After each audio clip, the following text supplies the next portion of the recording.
Normalerweise sage ich ja guten Abend, meine Damen und Herren. Bisschen früh davor.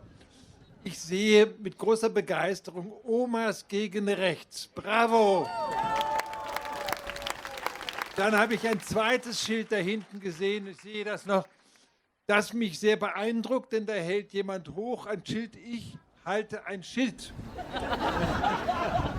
Das hat mich daran erinnert, als ich in Bonn studierte, gab es, das war in den 60er Jahren, da gab es dann Demonstrationen der Kriegsversehrten. Und die hatten dann, der Flüchtlingsverbände, und die hatten immer Schilder, die schon von den Verbänden vorproduziert waren. Da stand drauf, Schluss mit dem Unrecht. Und die warfen das dann nach der Demo in die Büsche. Und da habe ich mir eins dieser Schilder genommen, weil ich gesagt habe, man kann zu jeder Demo gehen mit dem Schild Schluss mit dem Unrecht. Also das Gleiche gilt ja auch da hinten für ich halte ein Schild. Ich bin heute zu Ihnen gekommen, weil ich es für dringend notwendig finde, dass wir uns alle klar machen, dass wir uns für Europa einsetzen müssen und dass wir uns für die Europawahl einsetzen müssen. Jeder von Ihnen wird hiermit verpflichtet, noch 3 andere Menschen zu überreden, zur Wahl zu gehen.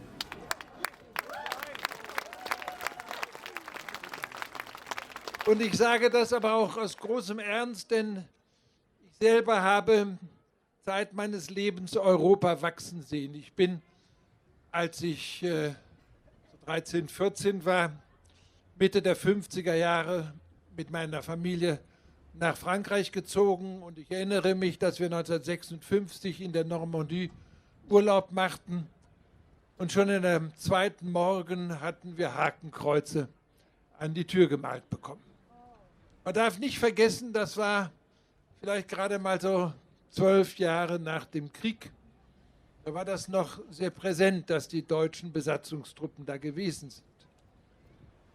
Ich erinnere mich, dass ich in den 60er Jahren in Paris mal in einem Bistro saß im Sommer. Es war wärmer als jetzt. Und vor mir, und ich unterhielt mich auf Deutsch mit meinem etwas älteren Bruder, und vor mir saß eine Frau, die zog ihre Jacke aus. Die hatte dann auf ihrem Arm eine KZ-Nummer eintätowiert. Wir haben aus Scham aufgehört, Deutsch zu sprechen. In den 70er, 80er Jahren war ich lange Zeit Korrespondent für die ARD in Paris. Und ich erinnere mich noch sehr genau, dass Mitte der 80er Jahre in Lyon der Prozess gegen den Schlächter von Lyon, den SS-Mann Klaus Barbie, geführt wurde. Ich habe da berichtet und habe auch ein paar Interviews gemacht mit Nebenklägern oder Nebenklägerinnen. Ich kannte die Anwälte, die mir die Gespräche vermittelt haben. Die meisten von denen sagten, sie sind der erste Deutsche, mit dem ich seit 40 Jahren rede. In den 80er Jahren haben die Franzosen noch über die Deutschen geschimpft, les Boches, les sales Boches. Das ist ein Wort, das heute in Frankreich kein Mensch mehr kennt. Das zeigt die Veränderungen, die es gegeben hat. In den 80er Jahren ist ein Kollege von mir noch zu Dreharbeiten in die Normandie gefahren und da gab es noch keine Navigationsgeräte. Er geht also in einen Laden und fragt, kann ich hier mal fragen, in welche Richtung ich fahren muss. Dann sagten die, wir bedienen keine Deutschen. Das sind die Zeiten gewesen, die alle noch zurückgewandt waren. Aber ich sage immer, wir haben 2 kluge alte Männer gehabt, Charles de Gaulle und Konrad Adenauer, die den deutsch-französischen Freundschaftsvertrag erarbeitet haben. Aber es gab auch kluge Leute in Frankreich wie Robert Schuman, die die Idee gehabt haben, dass sie gesagt haben, wir müssen die Länder, die immer Krieg miteinander geführt haben, zusammenbinden in einer Wirtschaftsgemeinschaft. Und das war sicherlich sehr klug. Denn wer wirtschaftlich miteinander verbändelt ist, der wird irgendwann sagen, es lohnt sich nicht, Kriege zu führen. Wichtig ist aber, Kriege werden meistens von Diktatoren geführt oder von Kaisern oder ähnlichen Leuten, die dann noch irgendwelche Gebiete erobern wollten.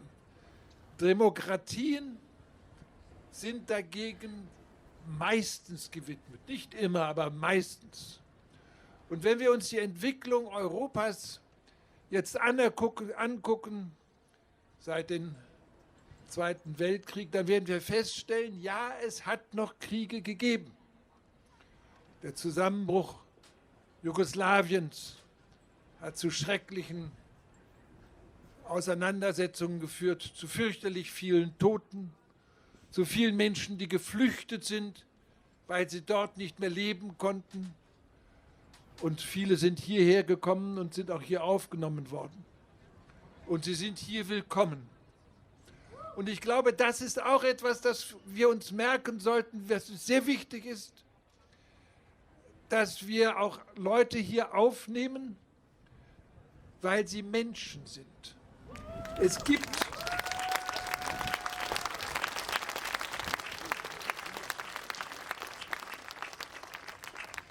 gibt ja immer wieder Diskussionen über die Identität. Wir sind Deutsche von deutscher Identität, wenn wir hier aufgewachsen sind. Aber es sind hier auch junge Leute aufgewachsen, die vielleicht im Alter von 7, 8, 9 oder 10 Jahren hierher gekommen sind, hier in die Schulen gegangen sind und dann Deutsch gelernt haben und das heute besser können als die Sprache ihrer Eltern. Einige unserer wichtigen deutschsprachigen Schriftsteller wie Feridun Zaimoglu oder Sascha Tanisic sind Leute, die nicht hier geboren sind, aber sie sind Deutsche und sie sind wichtige Autoren für uns. Also sie sind in erster Linie erst einmal hier bei uns als Menschen willkommen. Und es gibt für mich einen wunderbaren Satz, den der französische Philosoph Montesquieu gesagt hat. Er hat von sich gesagt, aus Notwendigkeit bin ich Mensch, weil ich von Menschen geboren bin. Aus Zufall bin ich Franzose, weil ich zufällig in Frankreich geboren bin. Und das Gleiche gilt für uns. Aus Notwendigkeit sind wir Menschen und wir nehmen andere Menschen in Not auf. Und aus Zufall sind wir vielleicht Deutsche. Aber das Wichtige für uns ist, dass wir inzwischen Hamburger vielleicht sind, Deutsche sind, dass wir Europäer sind. Und nur wenn wir uns dazu bekennen und wenn wir uns dafür einsetzen, wenn wir dafür kämpfen, wenn wir dafür nicht nur zur Wahl gehen, sondern auch andere mitnehmen zur Wahl, dann haben wir es bald geschafft, dass wir Europa garantieren können. Denn wir müssen für eins sorgen. Wir müssen dafür sorgen, dass Europa von den Europäern im Parlament repräsentiert wird und nicht von denjenigen, die Europa kaputt machen wollen.